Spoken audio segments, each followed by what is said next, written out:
ኢራን በመሪ ጦት እየታመሰች ነው። የአያቶላን ወንበር ለመጨበጥ የእርስ በርስ ሽኩቻው በርትቷል። ወዲህ ደግሞ እስራኤል ተተኪ ይሆናሉ ያለቻቸውን መሪዎች ማደኗን ተያይዘዋለች። የአያቶላ ልጅ ስልጣኑን ለመረከብ ከአብዮታዊ ጦር ድጋፍ ቢቸራቸውም ከኢራን ወግ አጥባቂና ሃይማኖታዊ መሪዎች ግን ከባድ ተቃውሞ ገጥሟቸዋል። ታዲያ ኢራንን ለመምራት የታጩት ምሁራን ለምን አፈገፈጉ? ኢራንን ያፈርሳታል የተባለው የሐሜኒ ልጅ እርምጃስ ምንድነው? መቆያችን ነው።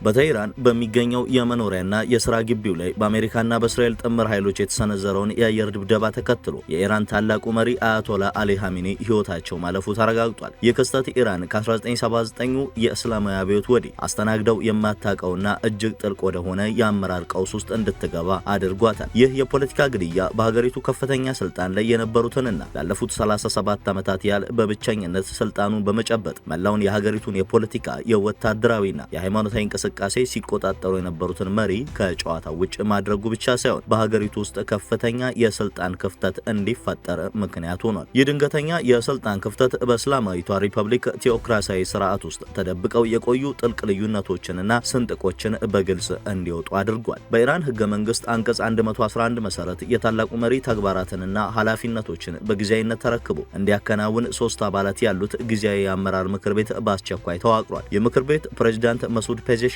የጠቅላይ ፍርድ ቤት ዋና ዳኛ የሆኑት ጎላም ሆሴን ሞስኒ አጄይና የጥበቃ ምክር ቤት ከፍተኛ አባል የሆኑት አያቶላ አሊ ሬዛ አራፊን እያቀፈ ነው። ይህ የሶስትዮሽ ምክር ቤት የባለሙያዎች ጉባኤ በቋሚነት ተተኪ መሪ እስከሚመረጥ ድረስ የሀገሪቱን የውጭ ጉዳይ ፖሊሲ፣ የፍትህ ስርዓቱንና ወታደራዊ ኦፕሬሽኖችን ጨምሮ የመንግስትን ቀጣይነት የማረጋገጥ ከባድ ኃላፊነትም ተጥሎበታል። ይህ አመራር ሽግግር ሂደት እየተከናወነ ያለው እጅግ አስቸጋሪ በሆነና ግጭቶች በከፍተኛ ሁኔታ ባረገዱበት ወቅት ነው። አሜሪካና እስራኤል በኢራን ወታደራዊ ተቋማት መሰረተ ልማቶችና የአመራር ኢላማዎች ላይ የሚያካሂዱትን የአየር ጥቃት አጠናክረው ቀጥለዋል። የሮይተርስ ዘገባ እንደሚያመለክተው ሐሜኒ በስልጣን ዘመናቸው የሀገሪቱን የስልጣን መዋቅር ያልተማከለና ማንኛውንም ድንገተኛ ድንጋጤ ሊቋቋሙ በሚችል መልኩ ስለገነቡት የአመራር ዕጣ ፋንታ ባልታወቀበት በዚህ ወቅት እንኳን የሚሳኤልና የድሮን ኦፕሬሽኖች በእስላማዊ አብዮታዊው ዘበኛ ጦርና በየክፍለ ሀገራቱ ባሉ አመራሮች አማካይነት ያለማቋረጥ እንዲቀጥሉ አስችሏል። ይሁን እንጂ ይህ አይነቱ ወታደራዊ ጥንካሬ በውስጥ በኩል ያለውን አለመረጋጋት የሚሸፍን እንጂ እውነተኛ ሰላምን የሚያሳይ አይደለም። በሃይማኖታዊ ተቋማቱ፣ በአብዮታዊ ዘብ ጦሩና በፖለቲካ ልሂቃኑ መካከል ያለው የስልጣን ሽኩቻና የተጽዕኖ ፈጣሪነት ፍላጎት በከፍተኛ ሁኔታ እየጨመረ መጥቷል። በመካከለኛው ምስራቅ ኢንስቲትዩት ያሉ ተንታኞች እንደሚሉት የኢራን መንግስታዊ ስርዓት በአንድ ጥይት የሚፈርስ ባይሆንም የሐሜኒ መኖር እንደ ዳኛና አስታራቂ ሆኖ የሚጫወተው ሚና አሁን በመቅረቱ የውሳኔ አሰጣጥ ሂደቱ የተዘበራረቀ እንዲሆንና በውስጥ ክፍፍል ምክንያት ለሚመጣ ሽኩቻ የተጋለጠ እንዲሆን አድርጎታል።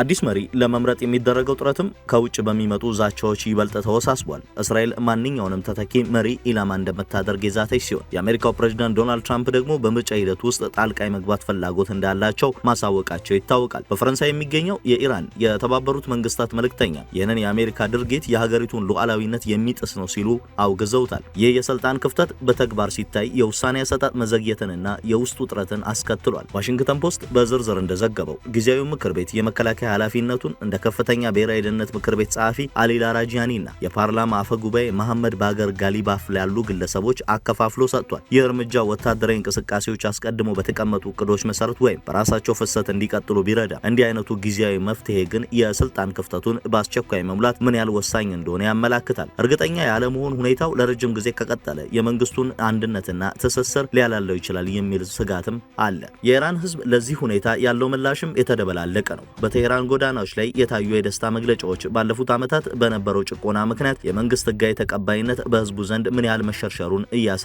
በሌላ በኩል ደግሞ የስርዓቱን አክራሪ ደጋፊዎች መንግስት እንዳይፈርስና ቀጣይነቱ እንዲረጋገጥ በአንድነት እየተንቀሳቀሱ ይገኛሉ። አሶሺየትድ ፕሬስ እንደገለጸው በተለመደው ጊዜ እጅግ ሚስጥራዊና ግልጽ ያልሆነው የተተኪ መሪ ምርጫ ሂደት አሁን በጦርነት ግፊትና አስገዳጅነት ውስጥ እየተከናወነ ይገኛል። በቆም የሚገኘው ዋና መስሪያ ቤቱ የተደበደበው የባለሙያዎች ጉባኤ ተጨማሪ ጥቃቶችን ለመከላከል ሲባል ስብሰባውን በኦንላይን ወይም እጅግ ሚስጥራዊ በሆነ ቦታ ለማካሄድ እየተገደደ ነው። ይህ ቀውስ ለሪፐብሊኩ ባለፉት 10 ዓመታት ያጋጠማት እጅግ ደካማና ተጋላጭ ወቅት ሲሆን በሐሜኒ የተገነባው ተቋማዊ ስልጣን ያለ እርሳቸው መኖር ምን ያህል ሊጸና እንደማይችል ትልቅ ፈተና ውስጥ ወድቋል። የኢራን እስላማዊ ሪፐብሊክ ህገ መንግስት የሀገሪቱን የበላይ መሪ ተተኪ ለመሰየም የሚያስችል ግልጽ መብት ቢኖረውም እጅግ ረቂቅና ውስብስብ የሆነ ሂደትን ግን ይደነግጋል። ይህ ስርዓት በዋናነት ሃይማኖታዊ ተቀባይነትን ከፖለቲካዊ መረጋጋት ጋር ለማጣጣምና ለማመጣጠን ታስቦ የተቀረጸ ነው። በእስላማዊ የስልጣን መዋቅር ውስጥ የበላይ መሪ ወይም ቫሊ ኢፋቂ በሁሉም የመንግስት የስልጣን ቅርንጫፎች በጦር ኃይሉ እንዲሁም በውጭ ጉዳይ ፖሊሲ ላይ የበላይና የመጨረሻውን ውሳኔ የመስጠት ስልጣን አላቸው። የግዙፍ ኃላፊነትም ሚናውን ለሪፐብሊክ ወሎና እጅግ ወሳኝና ማዕከላዊ ያደርገዋል። በመሪው ወንበር ላይ ክፍተት በሚፈጠርበት ጊዜ ጊዜያዊ የአመራር ምክር ቤት ወዲያውኑ ስራውን ይረከባል። በወቅቱም አያቶላ አሊ ሬዛ አራፊ ከፕሬዝዳንት ፔዜሽኪያንና ከዋና ዳኛው ሞስኒ አጄይ ጋር በመሆን ይህንን ምክር ቤት እንዲቀላቀሉ ተደርጓል። ሲኤንቢሲ እንደገለጸው በየ8 ዓመቱ በህዝብ ምርጫ የሚዋቀረውና 88 አባላት ያሉት የሃይማኖት ሊቃውንት ወይም የባለሙያዎች ጉባኤ ተገቢውን ምክክር በማድረግና በአብላጫ ድምፅ አዲሱን ተተኪ መሪ የመሰየም ኃላፊነት አለበት። ምንም እንኳን ህገ መንግስቱ ጉባኤው በተቻለው ፍጥነት እንዲሰበሰብ ቢያዝም የተወሰነ የጊዜ ገደብ አለማስቀመጡ በችግርና በውጥረት ወቅት ስልታዊ ተለዋዋጭነትን እንዲኖር ያስችላል። በተለመደውና ሰላማዊ በሆነ ጊዜ ውስጥ ይህ የተተኪ መሪ ምርጫ ሂደት እጅግ በሰከነና ስርዓታዊ በሆነ መንገድ ሊከናወን ይችላል። እጩዎቹ ያላቸው የሃይማኖት እውቀትና ትጋት፣ መንፈሳዊ ታማኝነትና ፖለቲካዊ ብስለት በጥልቀት ይመዘናል። ይሁን እንጂ አሁን ያለው የጦርነት ሁኔታ ከዚህ ቀደም ታይተው የማይታወቁና እጅግ ከባድ የሆኑ መሰናክሎችን ደቅኗል።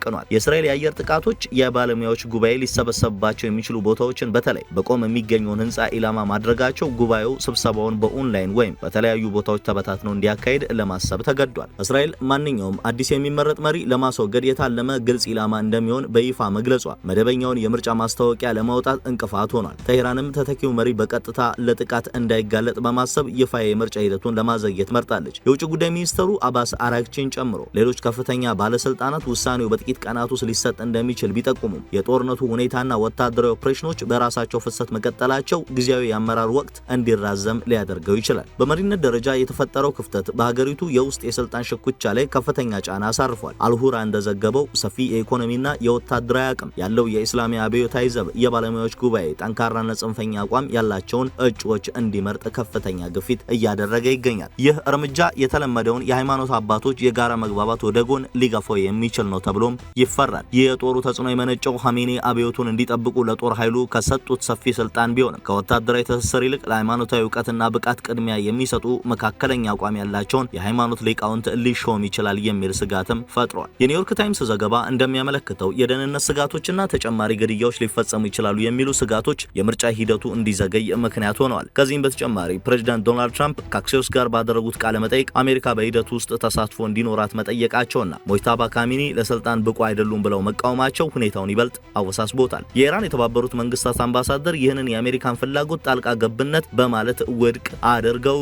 ጊዜያዊ ምክር ቤት አርብ ዕለት ተሰብስቦ የባለሙያዎች ጉባኤን ስለመጥራት መክረዋል። በወቅቱ ምንም አይነት የውጭ ጫና ቢኖርም ህገ መንግስታዊ ስርዓቱ መከበር እንዳለበት አጽንኦት ሰጥቷል። እነዚህ ተደራራቢ ፈተናዎች የስርዓቱን ተጋላጭነት በግልጽ ያሳያሉ። ህገ መንግስቱ የአሰራር ማዕቀፍ ቢዘረጋም ጦርነቱ ግን ይህንን የተተኪ መሪ ምርጫ ሂደት ከፍተኛ መስዋዕትነት የሚጠይቅ የህልውና ትግል አድርገውታል። በአሁኑ ወቅት ሁሉም አማራጭ መንገዶች በጠረጴዛው ላይ ተዘርግተዋል። ግልጽ የሆነ ተተኪ በሌለበት ሁኔታም በጋራ መግባባት ላይ መድረስ ካልተቻለ ሀገሪቱ ወደ ረጅም ጊዜ አለመረጋጋት ወይም ወደ ውስጥ የእርስ በርስ ግጭት ልታመራ የምትችልበት አጋጣሚ ሰፊ ሆኗል።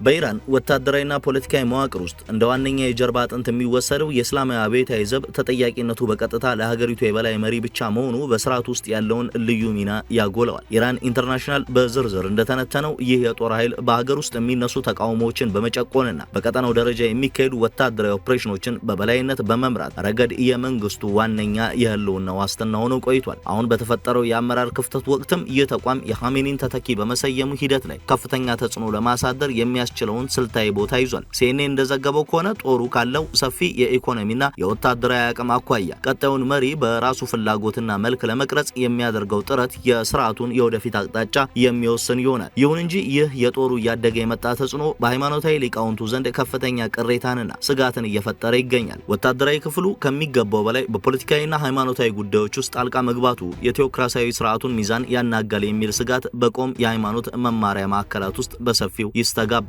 አልሁራ በሀገሪቱ የውስጥ ሽኩቻ ላይ ባወጣው ዘገባ ይህ በወታደራዊ ኃይልና በሃይማኖቱ ሊቃውንት መካከል ያለው ፍጥጫ የተተኪ መሪ ምርጫ ሂደቱን ይበልጥ ውስብስብና አወዛጋቢ እንዲሆን እያደረገው መሆኑን አመላክቷል። በመሪነት ደረጃ የተፈጠረው የስልጣን ባዶነት በኢራን የፖለቲካ ልሂቃን መካከል የነበረውን ልዩነት ይበልጥ እንዲሰፋ አድርጎታል። በጽንፈኛ ወግ አጥባቂዎች ሃርድላይነርስ፣ በመካከለኛ አቋም አራማጆች ሞዴሬተርስ፣ እንዲሁም በተግባራዊ አሳቢዎች ፕራግማቲስት መካከል ያለው ግጭት አሁን በይፋ ወደ አደባባይ ወጥቷል። ሮይተርስ እንደገለጸው ፕሬዝዳንት መሱድ ፔዜሽኪያን በፋርስ ባህረ ሰላጤ ላይ ለተሰነዘሩ ጥቃቶች ይቅርታ መጠየቃቸውን ተከትሎ በአብዮታዊ ዘበኛ ጦሩ ውስጥ ባሉ ጽንፈኞች ዘንድ ከፍተኛ ተቃውሞ አስነስቷል። እነዚህ ወታደራዊ አመራሮች የፕሬዝዳንቱን ፕራግማቲዝም ወይም ተግባራዊ ሐሳቢነት እንደ ድክመትና አሳልፎ የመስጠት እርምጃ አድርገው ተመልክተውታል። በሌላ በኩል እንደ ሳዲቅ ላሪጃኒ ያሉ የሃይማኖትና የፖለቲካ ተጽዕኖ ፈጣሪ ግለሰቦች በስርዓቱ ብሔራዊ ጥቅምና አስፈላጊነት ላይ የሚመክረውን ምክር ቤት ኤክስፒደንሲ ካውንስል በመጠቀም የምርጫ ሂደቱን ሊያጓትቱት ይችላሉ የሚል ግምት አለ።